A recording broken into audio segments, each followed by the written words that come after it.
اولاد کے لیے دعا مانگنا انبیاء اور اہل ایمان کا شیوا رہا ہے۔ ابراہیم علیہ السلام نے دعا کی تھی، رب ہب لی من الصالحین، اے میرے رب مجھے نیک اولاد عطا فرما۔ اہل ایمان کی دعا اللہ تعالیٰ نے قرآن مجید میں ذکر کی ہے، وَأَصْلِحْ لِي فِي ذُرِّيَّتِي، اور میری خاطر میری اولاد کی اصلاح کر دے۔ زکریا علیہ السلام نے دعا کی تھی، فَهَبْ لِي مِن لَّدُنْكَ وَلِيًّا يَرِثُنِي وَيَرِثُ مِنْ آلِ يَعْقُوبَ وَاجْعَلْهُ رَبِّ رَضِيًّا، مجھے اپنے پاس سے ایک وارث عطا فرما جو میرا وارث بنے اور آل یعقوب کا وارث ہو، اور اے میرے رب اسے پسند کیا ہوا بنا، وہ ایسا ہو جس سے تو راضی ہو جائے، وہ پسندیدہ ہو۔ ابراہیم علیہ السلام نے دعا کی تھی، رب اجعلنی مقیم الصلاۃ ومن ذریتی ربنا وتقبل دعا، اے میرے رب مجھے بھی اور میری اولاد کو بھی نماز قائم رکھنے والا بنا، اے رب میری یہ دعا قبول فرما۔ اہل ایمان ہمیشہ اپنی اولاد کے لیے دعا کرتے ہیں۔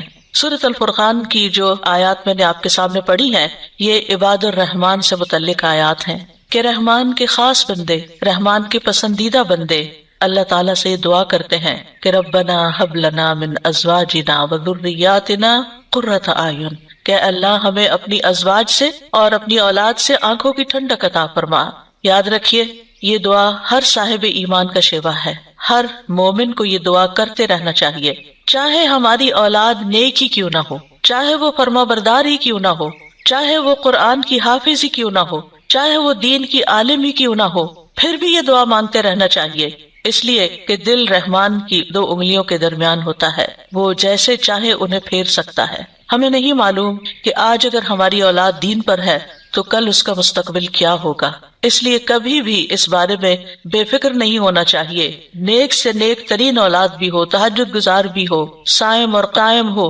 لیکن پھر بھی دعا کرتے رہیں۔ اگر آپ کی اولاد نیک ہے تو آپ کی دعائیں ان کی نیکی میں استقامت اور اضافے کا سبب بنے گی، یعنی وہ مزید نیک بنے گی، ان کے اندر مزید استقامت آئے گی، اور پھر اسی طرح ان کا ایمان بھی بڑھے گا۔ اور اگر وہ نیک نہیں ہے اور اگر وہ آپ کی آنکھوں کی ٹھنڈک نہیں ہے تو اس دعا سے انشاءاللہ وہ آپ کی آنکھوں کی ٹھنڈک بنیں گے۔ تو ہم سب کو بھی یہ دعا کرتے رہنا ہے کہ اے اللہ ہماری اولاد کو نیک بنا اور ان کو متقین کا امام بنا، یعنی تقوی والوں کی صحبت میں ہو اور تقوی والوں میں بھی سب سے آگے ہوں، تقوی والوں کو بھی مزید لیڈ کرنے والے ہوں، ان کی رہنمائی کرنے والے ہوں، اور پھر یہ کہ وہ ہماری آنکھوں کی ٹھنڈک بھی ہوں، یعنی جہاں وہ رب کے پسندیدہ ہوں وہاں وہ ہمارے لیے بھی باعث سکون ہو۔ اس کے ساتھ ساتھ انسان کے لیے لازم ہے کہ وہ اپنی اولاد کی نیک تربیت بھی کرتا رہے، کیونکہ تربیت کی کوشش کرنا جو ہے ایک صبر آزما کام ہے۔ اسی لیے اس آیت کے بعد جو آیت آتی ہے اس میں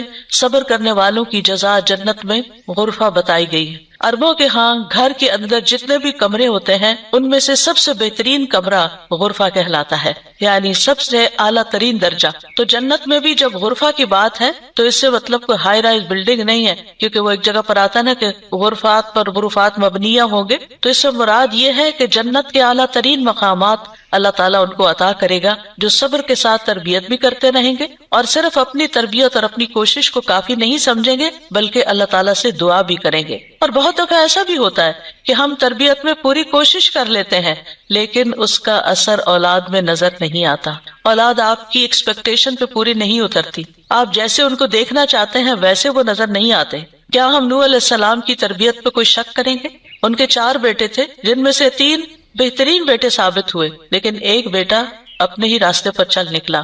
اس میں انسان کی کوشش اگر ہو اور انسان کے بس میں ہو اولاد کی اصلاح تو وہ سبھی کو سیدھا کر کے رکھ دے، لیکن یاد رکھیے کوشش ہماری، دعا ہماری، اور اس میں اثر ڈالنے والا اور اس کو ہماری آنکھوں کی ٹھنڈک بنانے والا صرف اور صرف ہمارا رب ہے۔ اس لیے مومن صرف اپنی کوششوں پہ بھروسہ نہیں کرتا بلکہ وہ اپنے رب کو پکارتا رہتا ہے۔ اور پھر عام طور پر یہ ہوتا ہے کہ ہم اس دعا کو اپنی دعاؤں کا حصہ نہیں بناتے۔ ہاں، جب اولاد کی طرف سے کوئی تکلیف پہنچتی ہے، جب وہ ہماری کوئی بات نہیں مانتے یا ہمیں ناراض کرتے ہیں تو پھر ہمیں خیال آتا ہے کہ ہمیں دعا کرنی چاہیے کہ ان کی اصلاح ہو جائے اور یہ سیدھے ہو جائے اور ہماری آنکھوں کی ٹھنڈک بن جائے۔ یاد رکھیے یہ صرف اولاد کے بگاڑ کے وقت کی دعا نہیں ہے بلکہ ہمیشہ یہ دعا کرتے رہنا چاہیے۔ اپنی روزمرہ زندگی کی خاص دعاؤں میں اس دعا کو شامل کر لیں، اپنی نمازوں میں، سجدوں میں، قبولیت کے اوقات میں اپنی اولاد کے لیے دعا کریں، کیونکہ اولاد انسان کی محبوب ترین چیزوں میں سے ہے۔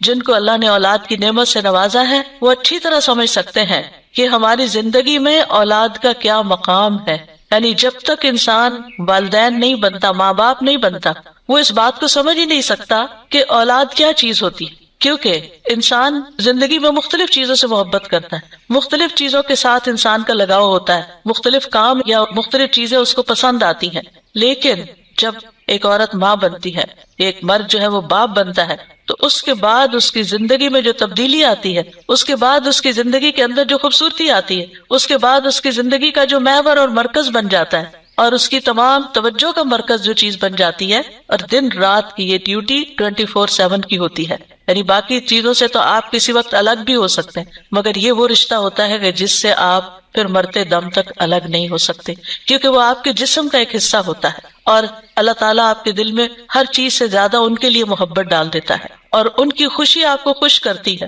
اور ان کا دکھ آپ کو دکھی کرتا ہے. اس لیے انسان کو ہمیشہ اپنی دعاؤں میں یہ خاص دعا کرتے رہنا چاہیے، اور قبولیت کے اوقات میں بھی، کیونکہ اولاد سے ملنے والی آنکھوں کی ٹھنڈک اسی وقت ہوتی ہے جب اولاد سیدھے رستے پر ہوتی ہے، جب اولاد نیک ہوتی ہے، اچھے کام کر رہی ہوتی ہے، تو پھر ہی ماں باپ کی آنکھوں کی ٹھنڈک ہوتی ہے. اور اس دعا کے دوسرے حصے میں اپنے لیے دعا ہے کہ اللہ ہمیں متقین کا امام بنا. یعنی اولاد جو ہے ہم اس کے ایک طرح سے امام ہوتے ہیں، جیسے حدیث میں آتا ہے نا، کلکم راع وکلکم مسئول عن رعیتہ. تو ہر ایک ہم میں سے رائی ہے، ہر ایک لیڈر ہے، ہر ایک ذمہ دار ہے. تو اللہ تعالیٰ ہمیں ماں باپ کی حیثیت میں ایسا رول ماڈل بنا کہ ہم متقی ہوں اور ہماری اولاد بھی متقی ہو. یعنی ہماری اولاد میں بھی نیکی ہو اور پھر ہم نیکی کے ساتھ آگے ان کی رہنمائی کرنے والے ہوں. اور ویسے جنرل سینس بھی دیکھیں تو اس میں انسان کو ایک ہائیسٹ مقام حاصل کرنے کی دعا یہاں سکھائی گئی ہے، اور وہ کیا کہ انسان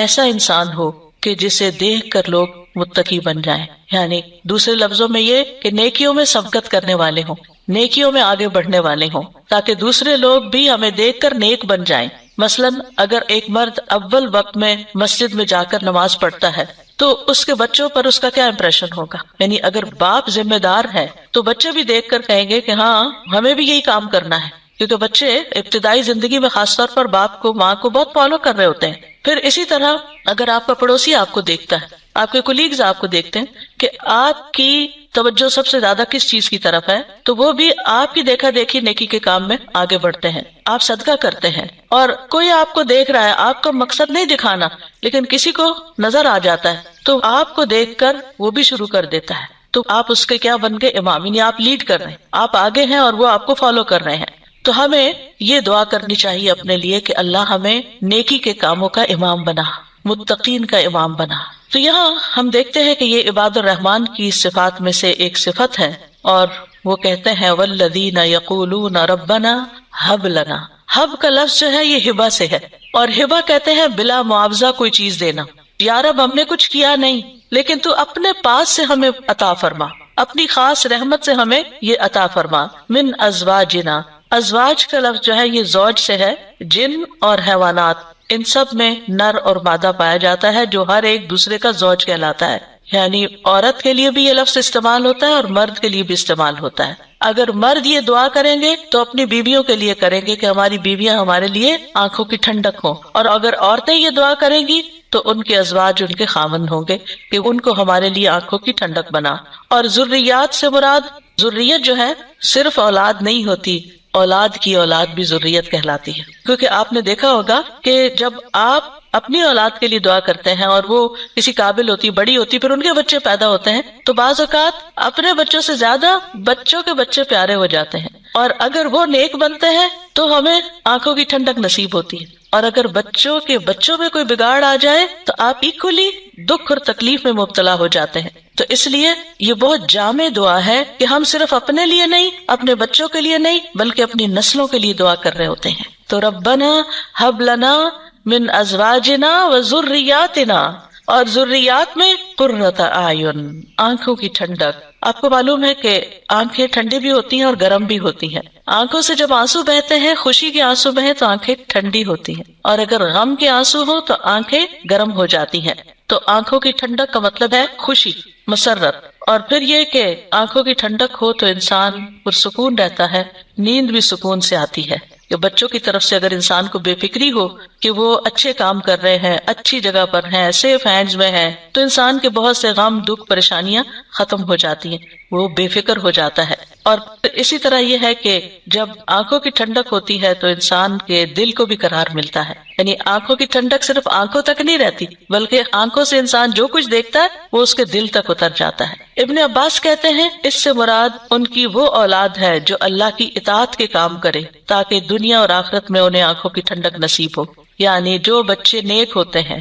وہ ماں باپ کے لیے ان کی زندگی میں بھی خوشی کا باعث ہوتے ہیں، اور جب ماں باپ فوت ہو جاتے ہیں تو وہ ان کے لیے صدقہ جاریہ بن جاتے ہیں۔ اور پھر جب قیامت کے دن اٹھیں گے اور اولاد اور والدین کو اللہ سبحانہ وتعالیٰ جمع کر دے گا اپنی جنتوں میں، تو یہ وہاں بھی ان کو دیکھ دیکھ کر خوش ہوتے رہیں گے۔ obviously جو بچے ماں باپ کے ساتھ نہیں جا سکیں گے، جو ماں باپ کا دین چھوڑ گئے یا ان کا راستہ چھوڑ گئے یا نماز روزہ چھوڑ گئے، تو پھر ظاہر ہے کہ وہ بچے چاہے دنیا میں کتنے بھی کامیاب کیوں نہ ہوں، وہ آخرت میں ساتھ نہیں ہوں گے۔ تو اس لیے جب یہ دعا کرتے ہیں تو اس میں ان کی ہدایت اور صلاح کی دعا بھی آ جاتی ہے، یعنی یہاں اس دعا سے مراد صرف بچوں کا ظاہری حسن اور خوبصورتی اور ان کی دنیا کی کامیابیاں اور دنیا میں ان کا مال و دولت کمانا، یہ بھی ٹھیک ہے، خوشی کی بات ہوتی ہے۔ بچہ خوبصورت ہو تو ماں باپ کو بہت اچھا لگتا ہے، بچہ اگر کامیاب ہو، کوئی ڈگری کر لے تو ماں باپ کو بہت اچھا لگتا ہے، بچے کو اچھی جاب مل جائے تو ماں باپ بہت خوش ہوتے ہیں۔ اور جو ماں باپ صرف دنیا کے لیے جیتے اور جن کا مطلب اور مقصد، ایم اور گول صرف دنیا کمانا ہوتا ہے، وہ انہی باتوں پر خوش ہوتے رہتے ہیں۔ لیکن جو اہل ایمان ہوتے ہیں